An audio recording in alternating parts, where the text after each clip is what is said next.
Hello everyone, আমি সাইকাল জাহান শুক্র কথা বলছি ইয়ার অর্থাৎ ইমার্জেন্সি অ্যাপ্লিকেশন নিয়ে। এটা আসলে ধরেন আপনার ক্লাস শুরু এই বছরের আগস্টে, কিন্তু আপনি ভিসা অ্যাপ্লাই করলেন, আপনি স্লট পেলেন জানুয়ারিতে গিয়ে তো আপনার কোনো লাভ নেই, আপনার আগস্টে আপনার ক্লাস শুরু ডেটের আগে যেতে হবে। সেক্ষেত্রে আপনি কি করতে পারেন? কারা ইমার্জেন্সি ভিসার জন্য আসলে অ্যালাউড হবেন? ফুল ফান্ডেড হওয়া ভালো।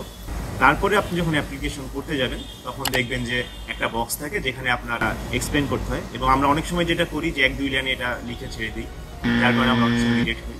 এটা আপনাকে ডিটেইলি এক্সপ্লেন করতে হবে, আপনার প্রোগ্রাম শুরু কবে, আপনি কেন ইয়ার অ্যাপ্লাই করছেন, কি কি ফ্যাসিলিটি তারা আপনাকে দিচ্ছেন। আপনি যদি যেতে না পারেন তাহলে যে বাসা খোঁজা, লেট হয়ে গেলে আপনার প্লেন ফেয়ার বেড়ে যায়, এই ইস্যুগুলো সবগুলো কিন্তু আপনি এক্সপ্লেন করে দিতে হবে। সাবমিট করার পরে 7 to 10 ওয়ার্কিং ডেজের মধ্যে আপনি একটা ফিডব্যাক পাবেন। তো সমাজ ফাঁকিবাজের পক্ষ থেকে সবাইকে আন্তরিক শুভকামনা, আশা করছি সবাই অ্যাপ্রুভাল পাবেন।